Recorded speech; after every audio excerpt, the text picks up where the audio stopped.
अस्सलाम वालेकुम।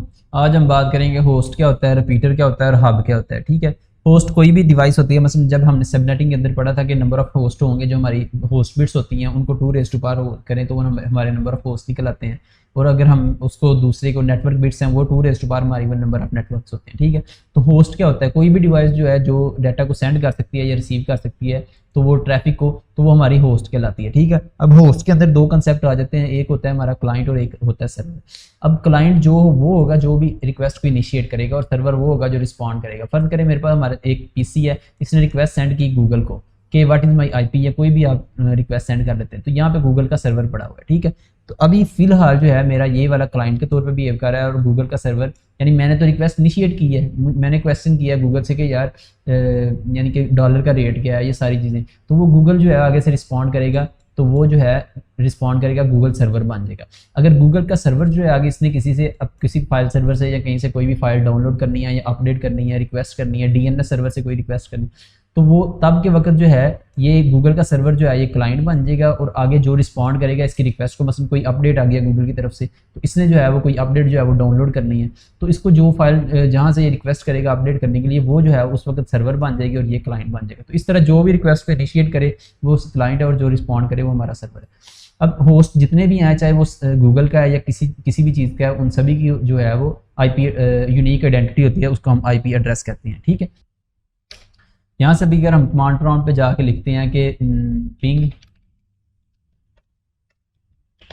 ठीक है, तो ये देखें आपको यहाँ पे जो है ये गूगल का आईपी एड्रेस शो हो रहा है। ठीक है, चाहे गूगल का सर्वर रिस्पॉन्ड कर रहा है लेकिन उसका भी आईपी एड्रेस है, मैं रिक्वेस्ट कर रहा हूँ, मेरा तो होना ही था, तो गूगल का भी आईपी एड्रेस है। ठीक है, तो ये सारी चीज़ें जो है आपने देख लेनी है। होस्ट के बाद हमारे पास नेक्स्ट चीज़ आ जाती है रिपीटर। ठीक है, दो डिवाइसेज जो हैं जब भी आपस में कम्युनिकेट करती हैं, मतलब अगर उनका डिस्टेंस ज़्यादा हो जाता है तो वो उनका जो है वो डिके करने लग जाता है, सिग्नल जो है वो ड्रॉपिंग का मसला था। दो बहुत दूर में जाके दो कंप्यूटर पड़े हुए हैं, तो इनकी अगर तार जितनी ज़्यादा लंबी हो जाएगी, आपको खुद भी पता है, आप घरों में डिवाइस वगैरह लगाते हैं या अगर हम कैमराज वगैरह की तारें लगाते हैं, तो जितनी ज़्यादा लेंथी तार हो जाती है वो जो है सिग्नल जो है वो ड्रॉप होने शुरू हो जाते हैं। ठीक है, क्योंकि ये ऑप्टिकल फाइबर तो है नहीं कि जिस तरह सिग्नल गए हैं उसी तरह निकल आएंगे।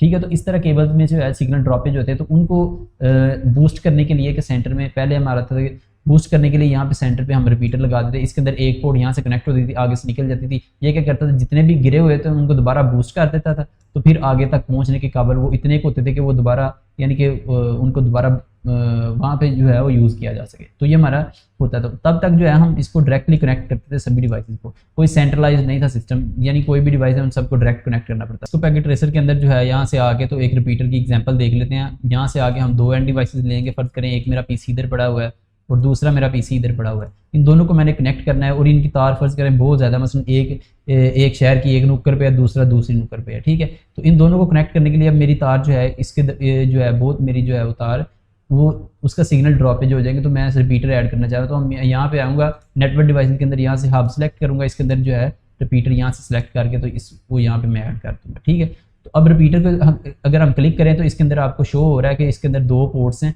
एक ये पोर्ट है और एक ये, यानी एक साइड से इन होगी और दूसरी साइड से जो है वो बूस्ट करके जो है उसको रिपीट करके बूस्ट करके तो आगे भेज देगा। ठीक है, तो इसको अगर आपने ऑन ऑफ करना हो तो ये बटन से इसको ऑफ कर सकते हैं, ऑन कर सकते हैं। ठीक है, और बाकी इसके जो है कॉन्फ़िगरेशन और बाकी ये सारी चीज़ें, इसका नेम वगैरह दिए हुए, हमारा काम यही है, बस इधर तक था। तो यहाँ से अगर हम जो है एक पीसी से ये वायर लेते हैं, इसको कनेक्ट करके इस पीसी से रिपीटर तक लाते हैं, और दूसरा हम रिपीटर से लेके तो अगले पीसी तक भेज देते हैं। इन दोनों पीसीज को हम आईपी एड्रेस से साइन कर देते हैं।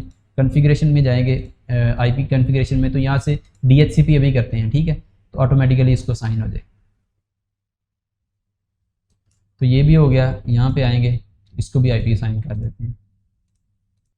ठीक है, दोनों को असाइन हो गए। ये अपीपा वो होता है जब हम जो है अगर डीएचसीपी भी अवेलेबल नहीं होता सर्वर, तो जिस प्रोसेस के तहत उनको आईपी एड्रेस साइन करते हैं उसके तहत इसने आईपी साइन हो गया दोनों कंप्यूटर पे। ठीक है, अभी हम इसका सिमुलेशन मोड यहाँ से ऑन कर लेंगे, ताकि जो भी पैकेट हम इसको भेजें उसको हम देखें ये होता क्या है। तो एक पैकेट को मैं इधर से लेता हूँ, इस कंप्यूटर से लेके ये मैं PC1 तक इसको भेजना चाह रहा हूँ, तो मैं यहाँ से इसको प्ले करता हूँ कि देखता हूँ पैकेट के साथ होता क्या है।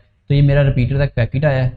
ठीक है, इसको मैं देखता हूँ, पैकेट को अगर ओपन करूँ तो ये मेरी जो है ये लेयर 1 के ऊपर काम कर रहा है। रिपीटर और हब जो है ये लेयर 1 के ऊपर काम करते हैं। तो इसने कहा है ईथरनेट 0 जो है, इसने इसकी ईथरनेट जो 0 पोर्ट है उसने पैकेट रिसीव किया है पैकेट, और फिर उसने जो है नेक्स्ट इसने जो आउट भेजा है Ethernet send out the frame repeater forward the frame to all port except Ethernet 0। ठीक है, तो इसने जो है उसको जो है बूस्ट करके एम्पलीफाई करके इसको फॉरवर्ड कर दिया। अभी हम देखते हैं आगे पैकेट जो है हमारा उस कंप्यूटर तक पहुंच गया।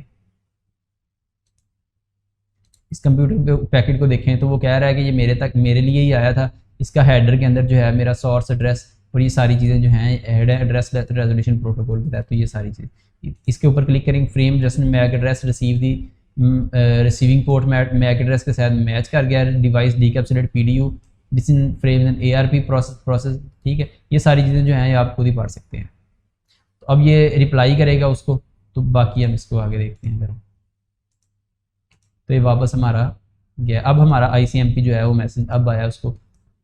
एड्रेस रेजोल्यूशन प्रोटोकॉल तब कब काम करता है, क्यों काम करता है, ये सारी चीज़ें हम जो है बाद में देखेंगे। अभी फिलहाल हमने ये देखा कि रिपीटर के पास जो भी आता है उसको जो है वो एम्पलीफाई करके या उसके सिग्नल्स को दोबारा से बूस्ट करके तो ये है आगे फॉरवर्ड कर देता है, ठीक है। तो नेक्स्ट अब हम हब पढ़ेंगे कि हब क्या चीज़ है।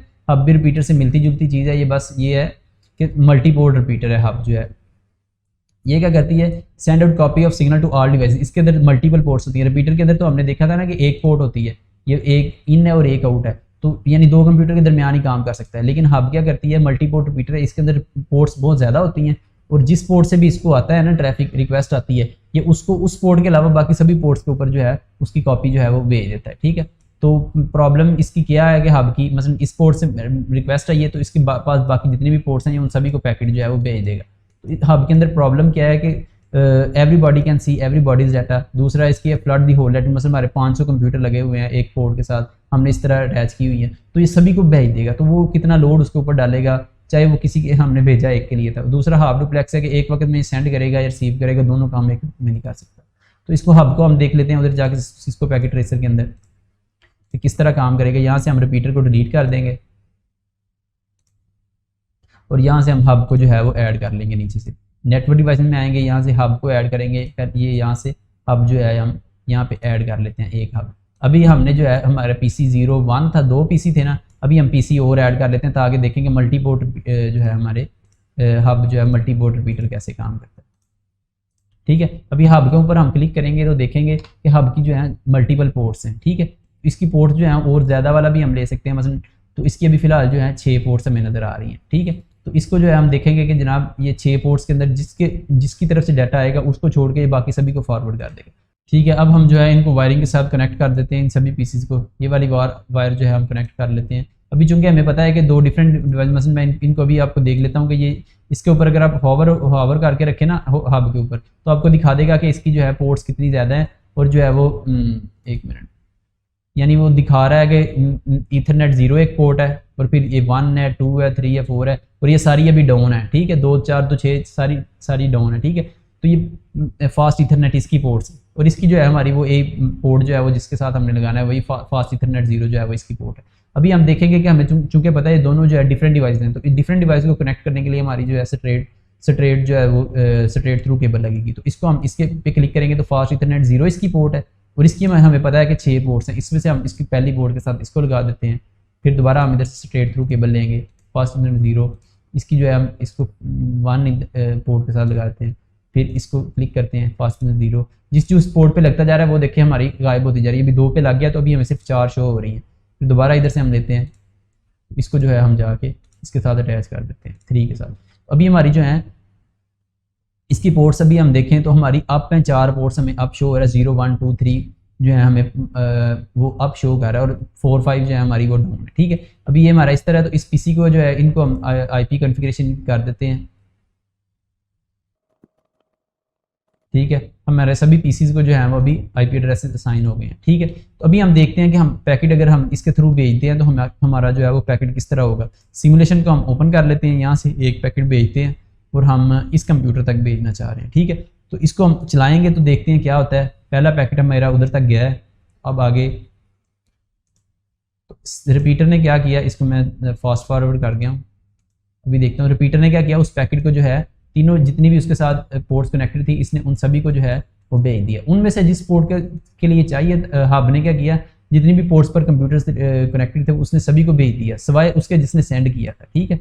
सभी को भेज दिया। उनमें से जिसके लिए वो नहीं था, यानी जिसका मैक एड्रेस उसके ऊपर नहीं अटैच था, उसने छोड़ के तो उन्होंने जो है उसको ड्रॉप कर दिया और जिसका लिए था उसने सेलेक्ट कर लिया। अभी फर्ज करें मैंने ये 3-4 कंप्यूटर लगाया, यहाँ पे 500-600 कंप्यूटर लगा हुआ है, तो ये सभी को भेजेगा पैकेट, ठीक है। तो ये हब का था, ये अभी हम आगे देखते हैं। तो जिस कंप्यूटर के लिए भेजा था उसने जो है अब रिस्पॉन्स किया है उसको बैक, और ये हमारा जो है ये रिस्पॉन्स गया है। तो रिस्पॉन्स के वक्त भी रिपीटर के पास जब गई है, उसने वापसी पर भी जो है, वापसी पर भी डेस्टिनेशन मैं आपको दिखाता हूँ कि अभी जो है इस कंप्यूटर से रिक्वेस्ट इस तक गई है, इस कंप्यूटर से इस तक गई है कि अब डेस्टिनेशन इसके लिए ये लिखा हुआ है, लेकिन अभी भी जब भी उसके पास जाएगी उसने जिससे आया उसको छोड़ के सभी की तरफ जो है उसको भेज देना। अभी ये देखें, इसको छोड़ के बाकी तीनों को इसने पैकेट भेज दिए, तो जिसके लिए गया था वहाँ पे रिसीव हो गया और बाकी जगह पे जो है हमारा काम खत्म हो गया, ठीक है। हब का हमारा इतना ही था कि हब का मेन मकसद क्या है कि जितनी भी इसके साथ पोर्ट्स अटैच्ड हैं, जिससे आया उसको छोड़ के बाकी पोर्ट पे जो है उसको एम्पलीफाई करके या सिग्नल्स को दोबारा